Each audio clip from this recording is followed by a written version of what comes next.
Today we're going to talk about the absolute number one best meal to prevent heart attacks and a stroke. There's something very unique about heart attacks and strokes.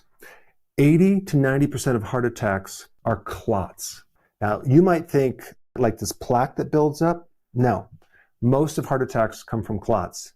And 87 to 91% of strokes also come from clots. And the meal we're going to talk about today really has to do with preventing these clots. And this information today is based on the works from Professor Douglas Kell. Genius, okay? I will put a link down below referencing some of his information, but he stumbled on something very fascinating relating to dormant microbes. And a lot of these dormant microbes are actually pathogenic, okay? They create disease, but they're asleep and they're waiting for an opportunity to come back alive. I mean, even in the winter, for example, you have all these microbes in the soil that become frozen, but they're going into this dormant mode or a spore mode, and they're waiting until the season to change where they can come out and thrive. So this is what you need to know. Normally, when a clot forms, whether you cut yourself on your finger or something happens internally, you have certain things that come in there, certain proteins that form a clot. And then right after that, once it heals, it dissolves. Sometimes within minutes, sometimes hours, sometimes a little bit longer. This is a normal clotting process. If we didn't have this survival mechanism, we would bleed to death. However, in certain circumstances, especially with heart attacks and strokes, we have a different type of clotting that occurs. Now we have dense, matted strings of spaghetti that get hardened that are very difficult to dissolve. What you need to know is when we're dealing with most heart attacks and most strokes, we're not talking about a normal clot. We're talking about a different type of clotting where this normal clotting process changes over into something that is very dysfunctional. What causes this normal clotting process to turn over into this dysfunctional clotting process? The first thing in the perfect storm is a leak from either in your gums, in your mouth, or in your gut. If you have a certain type of pathogen that breaks down part of its outer shell, okay, or they call it the outer wall, that's called an endotoxin, okay, endotoxin. And all it takes is the tiniest amount of this endotoxin from this pathogen to cause this conversion from a normal clot to an abnormal clot. Even when they do an evaluation with calcium in your arteries, they might find soft plaquing. In that plaquing, they find many times this endotoxin, which again, it's just a little tiny piece of a pathogen. We also have excessive iron. What you need to know about iron is that your body has all these mechanisms to tightly control iron, because if there's too much iron, your pathogens will just thrive like crazy. Whereas we need oxygen to live, pathogens live on iron. And so there's this battle between the good bacteria and the bad bacteria fighting for iron. And if there's too much free iron, that can feed this endotoxin and amplify it. In fact, that free iron can actually wake up these dormant microbes and create more clotting. And this is why people that have certain genetic problems with too much iron, they're at risk for heart attacks and strokes and inflammation. You need to be cautious about taking too much iron, especially as you age, and you're more at risk for this problem, and especially if you have endotoxins. So where does this extra iron come from? Well, a lot of times it comes from fortified foods. They fortify cereal, bread, pasta with this iron, okay? Now, you also have iron from your food, like in red meats. That's the iron that our body can really use to go into the blood cell and our muscle tissue. Also, from the supplements that people take, I would never recommend someone taking a supplement with iron, even if they're anemic. Instead, I would probably have them take a heme type of iron from either red meat or from liver, something like that, but not the type of iron that's in most of the supplements, especially the one-a-days. I also do not recommend that you cook in iron skillets. As a side note, when you drink alcohol, that also increases more iron in our bodies. So you have to be careful with that as well. Now let's talk about the stress. When you go through stress, you increase adrenaline. Adrenaline takes this to the next level. This will really supercharge or 10x the amplification of these pathogens in relationship to being able to consume more iron. Because if you think about it, adrenaline is a stress, and stress shuts down your own immune system and allows these microbes to actually be out of balance and start to grow more. And this is why even if you take a steroid, which is kind of a synthetic version of cortisol, which is another stress hormone, that can really take your immune system and just completely turn it off. This is why when someone goes through stress, the risk of dying from a heart attack goes up sometimes up to 2,000%, especially after severe stress or grief from the loss of a loved one. Now, I do want to mention a couple other things about this leaky gum and leaky gut situation. We need to know what causes this leak in the first place. Now, with your gut, it could be gluten.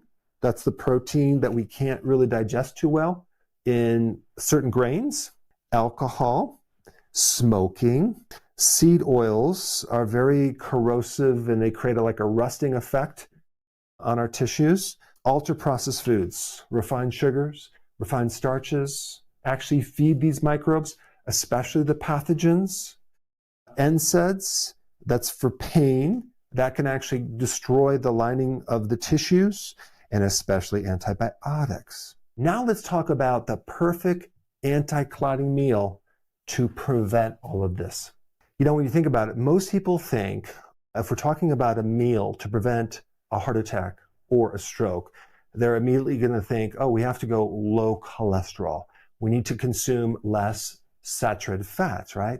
That is definitely not what I recommend, and that is based on some past outdated information that is completely untrue. And if you have any attention on this cholesterol connection to heart attacks, I put a link down below of a video that will really help you sort that out. So now let's get into the perfect anti-clotting meal. The first thing I'm going to talk about is the protein for this meal.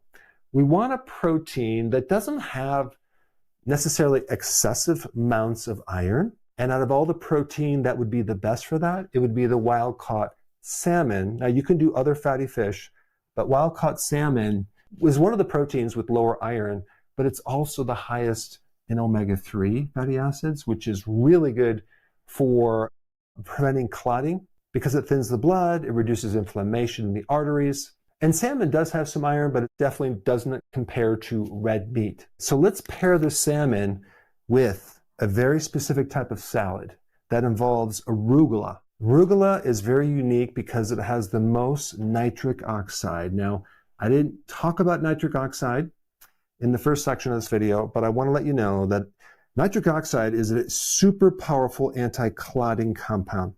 And this will also help if you have high blood pressure. And the second thing that has the most nitric oxide is beets. So if we add the beet to the arugula, we have a very powerful anti-clotting salad. Now, let's not stop there. Let's add some extra virgin olive oil, which has really key polyphenols, which bind with iron and help to lower iron, okay? Not to mention polyphenols are very anti-inflammatory, and plus extra virgin olive oil will help to decrease blood pressure if you have it. Then if we add some apple cider vinegar to that, we can tighten any type of leakiness in our tissues, especially if it's in the colon. So apple cider vinegar can help do that. Now, if we add some garlic to that salad, or maybe even put it over the salmon, now we're really in business of supporting the cardiovascular system because we're going to thin the blood. We're going to add polyphenols to also bind with that extra iron if you have any. And garlic also is a powerful anti-pathogenic remedy. So that'll help with any microbes that are in your body that shouldn't be there. Okay, so this is the salad that goes with the salmon, okay? If we add a little sauerkraut, just a little bit, maybe like 1/4 of a cup, then we're going to add lactic acid bacteria, which actually binds with these endotoxins and helps neutralize them. Now, there's other ways to get lactic acid. You can do a little kombucha tea. You can add the juice from pickles, for example. So sauerkraut is not the only way to get lactic acid. But let's not stop there. Let's add some more polyphenols to bind with the excess iron, because the free iron is really at the core of this clotting problem. So if we added either green tea or black tea, we can bind up some of that iron. If we also add a little dark chocolate at the end, now you can either get the 85% or 90% dark chocolate and add that to the meal, just a little bit, which can actually bind this iron because it's loaded with polyphenols. But also dark chocolate is loaded with magnesium, which will also help the arteries and the heart, because heart problems are really related to too much calcium and not enough magnesium. Magnesium is one of the best things for atrial fibrillation and also to help lower blood pressure. You can even take this dark chocolate powder and put it in your coffee in the morning. That's what I do. Just a little bit, dissolve it up, and drink that down for the polyphenols. After you've eaten the meal, okay, go for a 10-minute or a 20-minute post-meal walk while you breathe through your nose.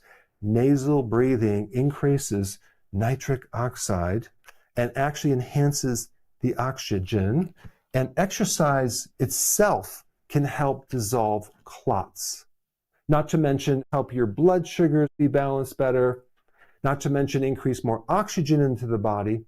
And so the combination of this meal with this exercise is going to greatly reduce your risk of both heart attacks and strokes. All right, now that you understand a little bit more about clots, the next most important thing to really learn about is the powerful effects of magnesium on the cardiovascular system. And for that information, I put this video up right here. Check it out.